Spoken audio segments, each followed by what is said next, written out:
आज इस प्रथम अध्याय में श्री सुज्जी महाराज सभी ऋषियों के पूछने पर उन्हें नारद मुनि द्वारा सुनाया हुआ महात्म बता रहे। एक समय की बात है, नैमिषारण्य तीर्थ में शौनकादिक 28,000 ऋषियों ने पुराणों और वेदों के ज्ञाता श्री सुज्जी से वैशाख महत्म सुनने की प्रार्थना की। इस पर श्री सुज्जी बोले, हे ऋषिश्वरों, भगवान ब्रह्मा जी के पुत्र महर्षि नारद जी से एक समय राजा अम्बरीश ने यही प्रश्न पूछा था और कहा था कि हे ब्राह्मण श्रेष्ठ, अपने सब मासों के महत्म सुनाए। परंतु मैंने सुना है कि विशाख का मास सब मासों में उत्तम है, इसलिए अब आप कृपा करें मासों में श्रेष्ठ वैशाख मास के महत्म का वर्णन करने की कृपा करें। इस मास में क्या दान करना चाहिए, उसका फल क्या है, कौन से कर्म के करने से कौन कौन से देवता प्रसन्न होते, भगवान का पूजन कैसे होता है, ये सब मुझे विस्तार पूर्वक कहिए। राजा अम्बरीश की बात सुनकर मुस्कुराते हुए नारद जी बोले, हे राजन, सभी मासों के महात्म को भगवान विष्णु ने लक्ष्मी जी से कहा था, वही भगवान ब्रह्मा जी ने मुझे सुनाया है, उसी को मैं तुमसे कहता हूँ। वैसे तो सभी मास श्रेष्ठ है, परंतु भगवान विष्णु को कार्तिक, माघ और वैशाख महीना सबसे अधिक प्रिय है। इन तीनों में से भी वैशाख मास को अधिक श्रेष्ठ माना जाता है।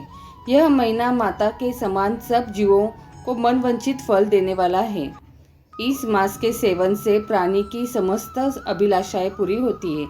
इस मास में धर्म, यज्ञ, तप, स्नान, व्रत आदि करने से प्राणी के समस्त पाप नष्ट हो जाते हैं।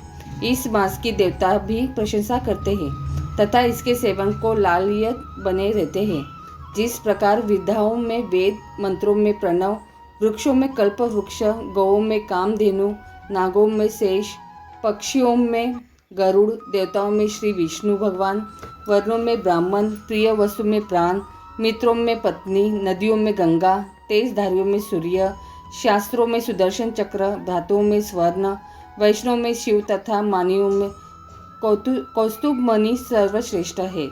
उसी प्रकार भगवान के भक्तों के लिए वैशाख मास सबसे उत्तम है। यह मास भगवान विष्णु की भक्ति उत्पन्न करने वाला है। जो प्राणी वैशाख मास की मेष राशि की संक्रांति में सूर्योदय से पहले स्नान करता है, उससे लक्ष्मी जी सहित भगवान विष्णु अत्यंत प्रसन्न होते हैं। जिस प्रकार अन्न से सब प्राणी प्रसन्न रहते हैं, उसी प्रकार वैशाख मास में स्नान करने वाले सब पापों से मुक्त होकर बैकुंठ धाम को चले जाते हैं।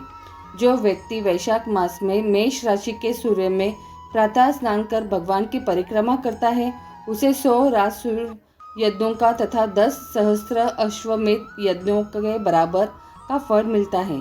वह समस्त पापों से मुक्त होकर भगवान की कृपा से बैकुंठ धाम को प्राप्त करता है।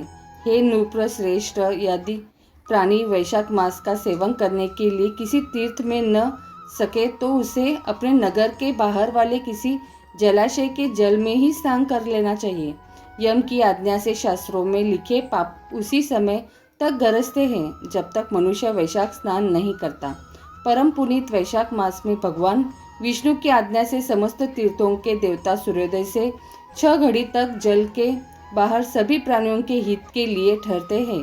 परंतु इस समय तक भी जो स्नान के लिए नहीं आता है, वो उसको श्राप देकर अपने धाम को चले जाते हैं। इसलिए इस मास में प्रत्येक मनुष्य को अवश्य स्नान करना चाहिए। ये राजन, धर्म के अनुसार वैशाख मास में स्नान करना सबसे अधिक शुभ कर्म है। स्नान करने से भगवान प्रसन्न होते हैं। जो वैशाख में स्नान नहीं करते वे अभागे होते हैं। इसके बाद नारद जी पुनः बोले, हे राजन, वैशाख के समान कोई मास नहीं है, सतयुग के समान कोई युग नहीं है, वेद के समान कोई शास्त्र नहीं है और गंगा जी के समान कोई तीर्थ नहीं है। जल दान के समान दान नहीं है, सुखी जीवन से बढ़कर कोई लाभ नहीं है। उपवास के समान कोई तप नहीं है, दान से बढ़कर कोई सुख नहीं है।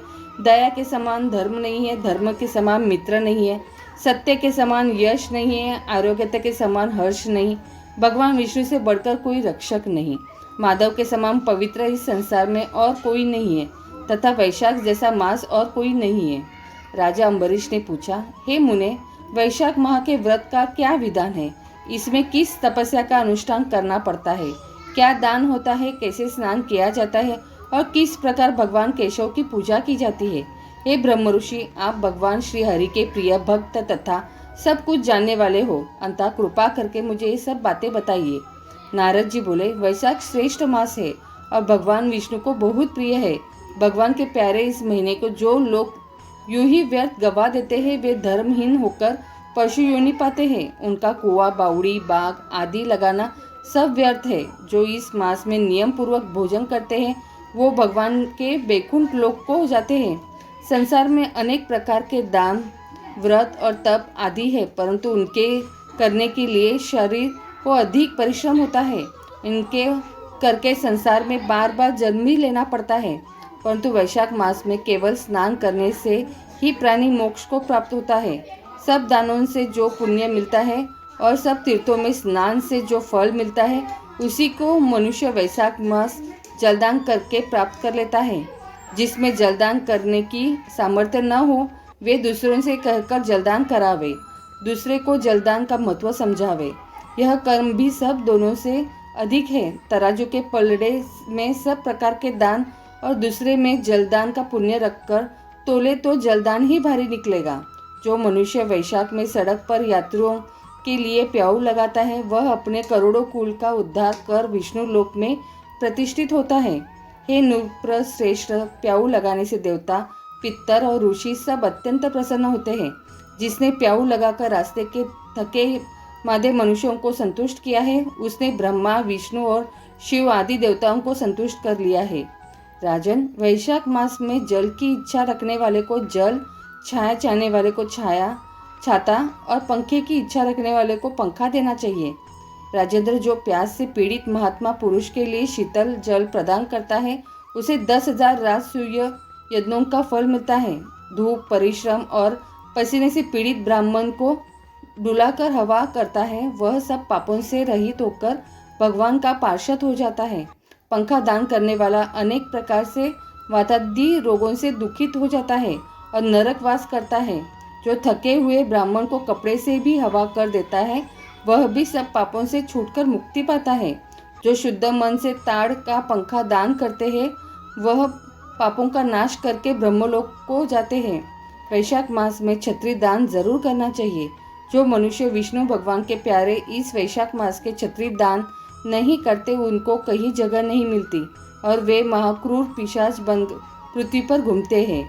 जो विष्णु प्रिय वैशाख मास में जूतों का दान करते हैं, वह यमदूतों का तिरस्कार करके सीधा विष्णु लोक में जाता है। मतलब उन्हें यमदूतों का मुख भी नहीं देखना पड़ता। ब्राह्मण के याचना करने पर जो भी खड़ाऊ का दान करता है, वह राजा बनता है। जो मार्ग में धर्मशाला आदि बनवाता है, उसका फल तो ब्रह्मा जी भी नहीं कह सकते। ब्राह्मण अतिथि को यदि कोई भोजन दे, तो उसके फल का अंत नहीं है। जो मनुष्य मार्ग के थके हुए ब्राह्मण के लिए आश्रय देता है, उसके पुण्य फल का वर्णन किया नहीं जा सकता। राजन, अन्नदान मनुष्यों को तभी तृप्त करने वाला है, इसलिए संसार में अन्न के समान कोई दान नहीं है। भूखे मनुष्य को स्त्री, पुत्र, घर, वस्त्र, आभूषण आदि कुछ भी अच्छे नहीं लगते। पेट भरने पर ही सब अच्छे लगते हैं। इसलिए अन्नदान के समान कुछ हुआ न आगे होगा। विद्वान लोग अन्न के दाता को ही पिता मानते हैं। अधिक क्या कहा जाए। अन्नदान के समान संसार की ओर कोई दान नहीं है। जो वैशाख में थके ब्राह्मण को अन्नदान नहीं देता, वह पिशाच बनकर पृथ्वी पर अपना ही मांस खाता है फिरता है। इसलिए हे राजन, अन्नदाता धर्म निवास करते हैं। नारद जी से इतनी कथा सुनने के बाद राजा अम्बरीश ने कहा, हे देव ऋषि नारद जी, यदि माधव मास सबसे श्रेष्ठ और भगवान लक्ष्मीपति को अधिक प्रिय है, तो उस समय स्नान करने की क्या विधि है? वैशाख मास में किस वस्तु का दान, कौन सी तपस्या तथा किस देवता का पूजन करना चाहिए? कृपया मुझे सब बताइए। नारद जी बोले, राजन, देवादिदेव लक्ष्मीपति भगवान विष्णु सभी पापों का नाश करने वाले हैं। उन्हें नमस्कार करके चैत्र मास की पूर्णिमा को इस व्रत का आरंभ करना चाहिए।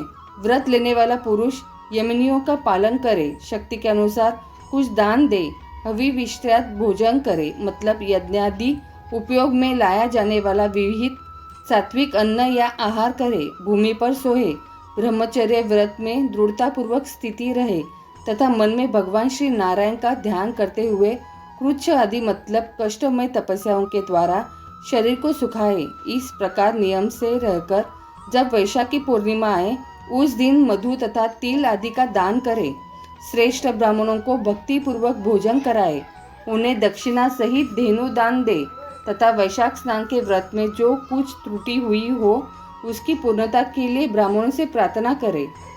वैशाख महत्तम अध्याय संपूर्णम।